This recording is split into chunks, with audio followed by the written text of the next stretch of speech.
Al-Imam al-Mahdi will be in Mecca.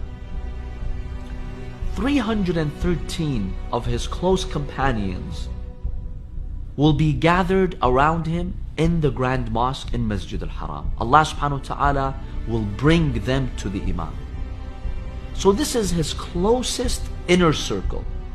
When he starts his revolution, he starts it with these 313. So he prays Salat al-Maghrib and Isha. After Salat al-Isha, he stands by the Kaaba. His 313 companions are around him. He makes a universal message.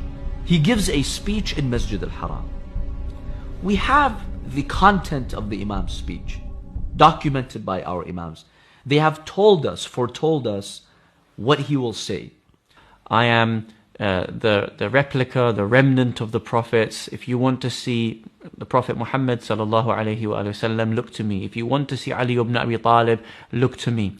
That is because all of these Muslims with their variety, all of these monotheists of various persuasions with their variety, will all look backward to those historic figures.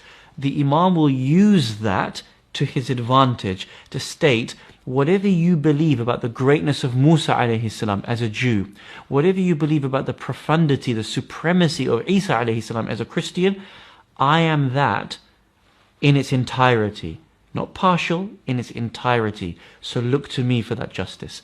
And that will be the inspiring moment that so many people will look to.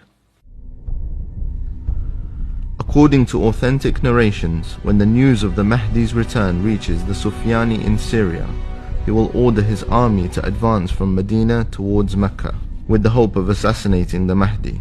However, when the army reaches an area called Al-Bayda in the Arabian desert, the ground will split and engulf the entire army. The incident is known as Al-Khasf al-Bayda and is amongst the definite signs of the return of the Mahdi. The Imam alayhi salam, when he reappears, he will show the truth in such a clear way, such that the majority of the world's population will naturally be attracted to his message. So the reason why many people do not follow the truth is because they have not seen the clarity of the truth. Once something becomes very clear and visible for you, you accept it. Today, do you find anyone using old methods of lighting, using an oil lamp or a candle to light their house? No, we use electricity. Well, why? Is anyone forced to use electricity? Not really, you're not physically forced. But when you see electricity and the benefits of it, and you compare it to a candle, no sane person will, resort to these old methods when you have more advanced methods, right? Same concept applies to the Imam.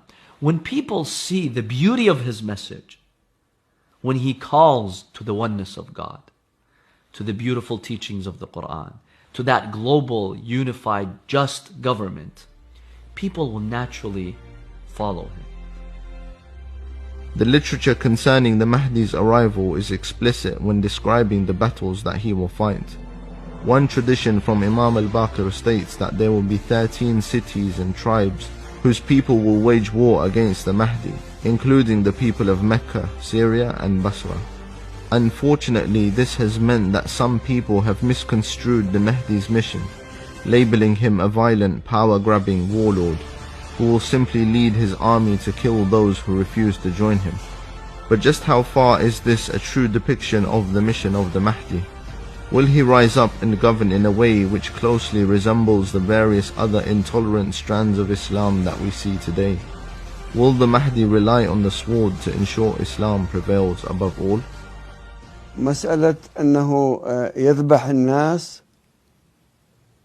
الناس عند فقط الطغاة شديد عليهم. وبالعهد المعهود من رسول الله صلى الله عليه وآله يقول له فوت اقتل وما تخاف، اقتل اللي يقف بوجهك قتله، نظف الأرض، طهر الأرض من الظالمين. لا يعود الظلم إلى الأرض بعد الإمام المهدي وبعد دولته أبدا، يبقى العدل إلى يوم القيامة.